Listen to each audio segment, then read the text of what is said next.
সুপ্রিয় দর্শক মণ্ডলী, আপনারা কি দেখতে পাচ্ছেন বলুন তো? নিশ্চয়ই বুঝে গিয়েছেন, এটি হচ্ছে কুয়া। পুরাতন ঢাকায় কুয়া দেখতে পাওয়া সত্যি একটি আশ্চর্যের বিষয়, তাই না? আমার শৈশবকাল কেটেছে মাদারটেক বাসাবো এলাকায়। সেটিকে তখন ধরা হতো উন্নয়নশীল এলাকা, কিন্তু গত 3 দশকেরও অধিক সময় ধরে আমি বসবাস করছি পুরাতন ঢাকার গ্যান্ডারিয়া থানার নিকটবর্তী কালীচরণ সাহা রোড নামক এলাকায়। এখানে বেশ কিছু পুরাতন ঘরবাড়ি রয়েছে। আমার মনে হয় এগুলো ব্রিটিশ আমলে জমিদারি প্রথা যখন চলছিল, তো সেই সময় ধনাঢ্য ব্যক্তি বা জমিদার বৃন্দরাই মূলত এই বাড়িঘরগুলো তৈরি করেছিলেন। তো এই বাড়িঘরগুলোতে প্রায় প্রত্যেকটি বাড়িতেই কিন্তু কুয়া ছিল। আপনারা প্রথম যে কুয়াটি দেখতে পেলেন, এখনও সেটির পানি কিন্তু চকচক করছে, একেবারে টলটলা পানি। আর এই কুয়াটি আসলে ওনারা অযত্ন অবহেলায় নষ্ট করে দিয়েছেন। আর একটি কুয়া একটু আগে আপনারা দেখলেন, সেটি কিন্তু বিভিন্ন অপদ্রব্য মাটি দিয়ে ভরাট করে ফেলা হয়েছে। আর সত্যি আমাকে এই বিষয়টি খুব পীড়া দিয়েছে, কষ্ট দিয়েছে। আমার বাড়ি ময়মনসিংহে, আপনারা হয়তো অনেকেই জানেন। আমাদের বাড়িতেও বেশ বড় কুয়া ছিল, বেশ কয়েকটা। গ্রামীণ এই কুয়াগুলোকে বলা হতো ইন্দিরা। তো ঢাকায় যে অঞ্চলটিতে আমি এখন বসবাস করছি, সেখানে পুলিশ লাইনের 1 নম্বর গেটের পাশেই আমার বয়োজ্যেষ্ঠ বন্ধুবর জনি ভাই, যার ভালো নাম নাজিফুর রহমান জাফর, উনি যে বাড়িতে বসবাস করেন সেই বাড়িটিও বেশ প্রাচীন। ওনার বাবা এই বাড়িটি ক্রয় করেছিলেন। এখন ওনারা 3 ভাই এখানে বসবাস করছেন।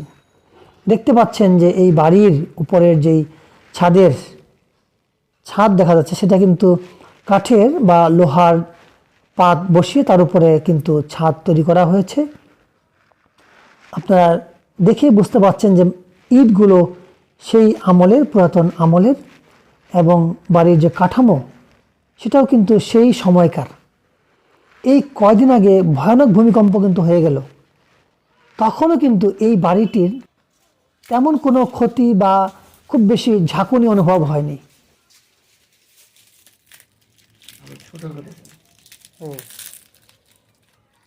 জনি ভাইয়ের সাথে আমার বেশ সখ্যতা রয়েছে গত প্রায় 1.5 দশক যাবৎ।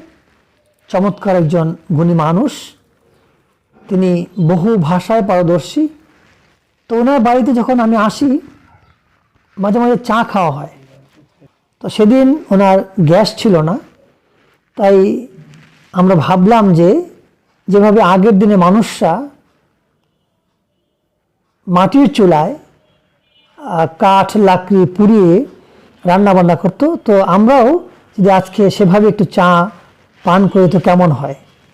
তা যেমন ভাবনা, জনি ভাই শুরু করে দিলেন একেবারেই আদিম পর্যায়ের যে প্রক্রিয়া, অর্থাৎ বিভিন্ন গাছের পাতা, ডাল, বাকল এগুলো দিয়ে আগুন ধরিয়ে কিন্তু আমরা এই একেবারেই গ্রামীণ মানুষদের মতো চা বানানোতে লেগে গেলাম।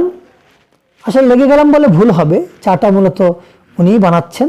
দেখতে পাচ্ছেন আপনারা ওনাকে, বয়োজ্যেষ্ঠ মানুষ, আমার চেয়ে প্রায় 2 দশকের বয়স্ক মানুষ হবেন, প্রায় 75 চলছে ওনার। তা আমরা কিন্তু এই পুরনো বাড়ির পূর্বে যেই রান্নাঘরটি ছিল, যেটি এখন ধরতে গেলে অব্যবহৃত, কারণ উপরের ছাদ অনেকটাই ক্ষয়িষ্ণু হয়ে গিয়েছে। আর এই পার্টটি ওনারা ব্যবহার করেন না। ওনারা মূলত ভেতরের অংশ, যেখানকার অবকাঠামো খুব সুন্দর রয়েছে, অর্থাৎ ভেতরের পরিবেশ সুন্দর, ছাদও বেশ মজবুত রয়েছে, ওনারা সেই পর্ষণেই থাকেন। আর প্রায় এখানে এসে আমার সময় কাটানো হয়, বিভিন্ন শের শায়েরি শোনার সুযোগ হয়। জনি ভাই চমৎকারভাবে বিভিন্ন উর্দু, আরবি, ফার্সি শের বলে থাকেন। তো তার বিভিন্ন জ্ঞানগর্ভ বা জ্ঞানমূলক কথাগুলো শোনার জন্যই কিন্তু আসা হয়। আর আসলে উনি কিন্তু একটু চা খাওয়ান। তো আজকে যেহেতু ওনার সিলিন্ডারের গ্যাস ফুরিয়ে গিয়েছে, তাই কিন্তু উনি মেহমানদারি করছেন। একেবারেই পুরো বাড়িতে গ্রামীণ বা একেবারেই আদিম পর্যায়ে যে মানুষ রান্নাবান্না করত, গাছ, শুকনো গাছের ডাল পালা পাতা দিয়ে, আজকে কিন্তু আমরা সেভাবেই এই চা বানানোর প্রক্রিয়াটা করছি। আশা করি মাটির চুলার বা যেটাকে আমরা লাকড়ি বলি, অর্থাৎ জ্বালানি কাঠ দিয়ে যে আমরা রান্না বান্না করি, সেটা কিন্তু স্বাদ সত্যিই ভিন্ন হয়ে থাকে। কেন হয় আল্লাহ পাক ভালো জানেন। তা আমরা হয়তো আশা করছি এই চাটা খুব সুস্বাদুই হবে। তো আপনাদের সঙ্গে এই ঢাকার বুকে, পুরাতন ঢাকার একটি পুরো বাড়িতে চা প্রস্তুতকরণ এবং সেই সঙ্গে পুরো বাড়ির চারদিকে পরিবেশ শেয়ার করলাম। যদি ভালো লেগে থাকে, এটাই আমাদের জন্য অনেক বড় প্রাপ্তি। আপনারা সকলে ভালো থাকবেন। আর আপনাদের সকলকে চায়ের দাওয়াত দিয়ে এখানেই শেষ করছি। আল্লাহ হাফেজ।